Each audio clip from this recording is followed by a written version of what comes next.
नमस्कार, मैं ऋतुबाला, एस्ट्रोलॉजर, वास्तु और फेंग शुई एक्सपर्ट आज फिर आपके सामने उपस्थित हूँ आप ही की समस्याओं पर आधारित ये वीडियो लेकर के। पर अगर अब तक आपने मेरा चैनल ऋतुबाला एस्ट्रोलॉजी सब्सक्राइब नहीं किया है तो इसे जल्द से जल्द सब्सक्राइब कर लीजिए। आज हम बात करने जा रहे हैं, अगर आपको ससुराल में परेशानी हो रही है तो क्या करें, या आपकी बेटियों को ससुराल में परेशानी हो रही है तो इसके लिए क्या चेक करना चाहिए, वास्तु के हिसाब से ये परेशानियां क्यों आती हैं, इस विषय पे हम बात करेंगे। तो आइए जानते हैं कि ये परेशानियां क्यों आती हैं। सबसे पहले आपको अपना नॉर्थ पोर्शन चेक करना चाहिए। वास्तु के हिसाब से नॉर्थ पोर्शन हमेशा नीचा होना चाहिए और खुला होना चाहिए। अगर नॉर्थ पोर्शन में आपके कोई भी भारी सामान रखा होगा या थोड़ा ऊंचा होगा तो इस तरह की परेशानी आ सकती है, या यहाँ पे किचन बना होगा तो भी इस तरह की परेशानी आ सकती है ससुराल में। तो ध्यान रखिए इस बात का कि ये ना तो ऊंचा होना चाहिए, ना ही यहाँ पे किचन होनी चाहिए, ना ही इस पोर्शन में कोई भी भारी भरकम होना चाहिए, कवर्ड होना चाहिए। खुला होगा जितना तो उतना ही ये आपको ससुराल पक्ष से परेशानियां नहीं आएंगी। इस बात का विशेष ध्यान रखिए। सेकेंडली, यही चीज़ आपके ईस्ट डायरेक्शन के लिए भी लागू होती है। ईस्ट डायरेक्शन भी आपका खुला होना चाहिए और नीचा होना चाहिए। यहाँ पे कोई भी दोनों डायरेक्शंस में अग्नि तत्व नहीं होने चाहिए, ना ही नॉर्थ डायरेक्शन में ना ही ईस्ट डायरेक्शन में, ना नॉर्थ ईस्ट डायरेक्शन में। इन दोनों ही डायरेक्शंस में ना ही अग्नि तत्व होने चाहिए, ना ही कोई भारी सामान होना चाहिए। खुला होना चाहिए। जितना ही खुला होगा उतना ही आपके झगड़े नहीं होंगे घर में, उतना ही आप सुकून से रहेंगे। अगर झगड़े हो रहे हैं तो चेक करिए ये दोनों पोर्शंस, यहाँ पे आपके कुछ ना कुछ भारी सामान होगा, कुछ ना कुछ आपके ज़रूर कोई ना कोई वास्तु दोष होगा, तो उसको चेक करके इमीडिएटली रिमूव करिए। अगर यहाँ पे कुछ भी इस तरह की चीज़ नहीं है, सीढ़ियाँ तो नहीं है, सीढ़ियाँ भी कई बार होती हैं इस डायरेक्शन में, तो वो भी बहुत बड़ा झगड़े का कारण होता है। अगर कोई भी ऐसा वास्तु दोष है तो इसे रिमूव करिए।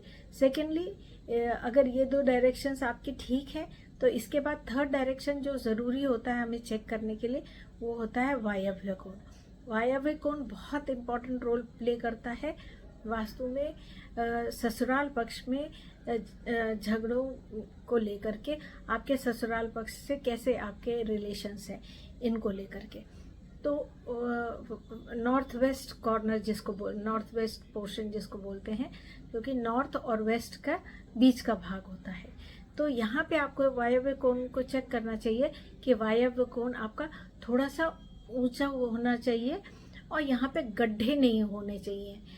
अगर गड्ढे हैं तो उन्हें भरवा दीजिए, और यहाँ पे नीचा नहीं होना चाहिए। थोड़ा अगर नीचा है तो इसे थोड़ा ऊंचा करवा दीजिए। और यहाँ पे भी कोई आप देखिए कि कुछ भारी सामान या आपने कुछ कोई सीढ़ी वीढ़ी तो नहीं आपने बना रखी है इस तरह की, तो इसको चेक करिए।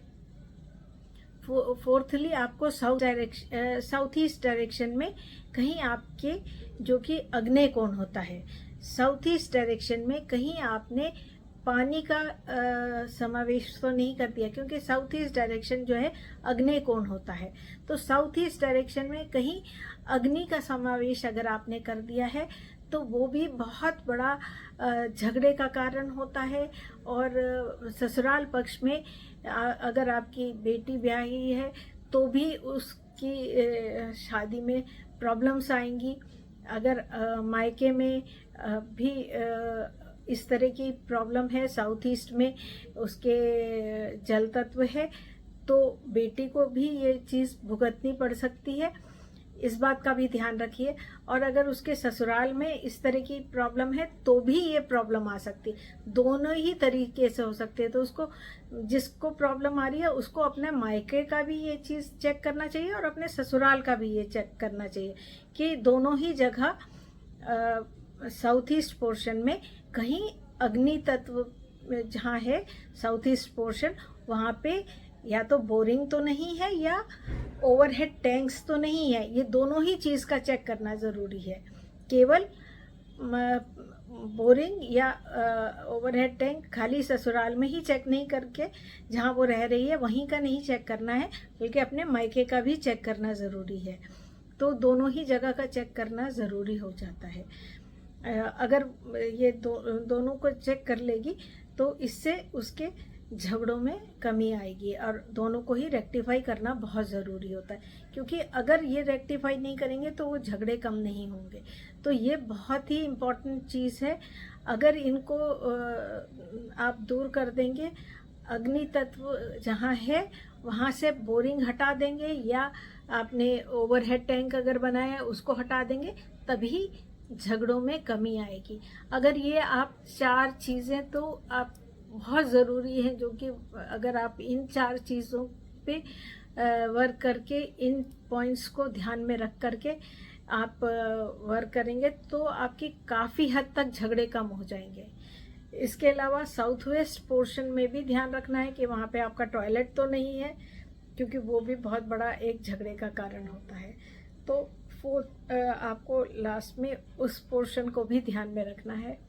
और एंट्रेंस जो कि मुख्य द्वार है, वहाँ से सारी पॉजिटिविटी आती है, तो वो तो आपको ध्यान में रखना ही है कि वो आपकी शुभ होनी चाहिए। एंट्रेंस के सामने टॉयलेट नहीं होना चाहिए, या एंट्रेंस के सामने कोई भी गंदगी वाली चीज़ नहीं होनी चाहिए। एंट्रेंस के सामने आपको झाड़ू नहीं रखना चाहिए, जूते नहीं रखने चाहिए, जैसा कि मैं अपने पुराने वीडियोस में भी बता चुकी हूँ। आप उनको भी रेफ़र करके देख सकते हैं। उनमें मैंने डिटेल में बताया है कि एंट्रेंस कैसी होनी चाहिए, एंट्रेंस के बारे में, तो आप उनको रेफ़र करके कर सकते हैं। और तो एंट्रेंस आपको बिल्कुल साफ़ सुथरी रखनी चाहिए। हो सके तो आम के पत्तों का अगर आप तोरण लगा दें तो उससे नेगेटिविटी वहीं रुक जाती है और पॉजिटिव एनर्जी घर के अंदर आती है। तो इस तरह से भी आप कर सकते हैं, और इन चीज़ों का आप ध्यान रखेंगे तो घर में झगड़े आपके ऑटोमेटिकली कम होने लगेगा। तो लास्ट में आपको ब्रह्म स्थान का बहुत ज़्यादा ध्यान रखना पड़ेगा। ब्रह्म स्थान आपका जितना साफ सुथरा और खुला होगा, उतने ही आपके रिलेशंस और आपके जो रिश्ते होंगे वो उतने ही साफ सुथरे और अच्छे होंगे। क्योंकि अगर ब्रह्म स्थान आपका भारी होगा और वहाँ पे बीम होगी, या ब्रह्म स्थान आपका डिफेक्टिव होगा, तो आपके रिलेशंस खराब होंगे ही होंगे। तो इस बात का विशेष ध्यान रखिए कि ब्रह्म स्थान में आपके बिल्कुल कोई भी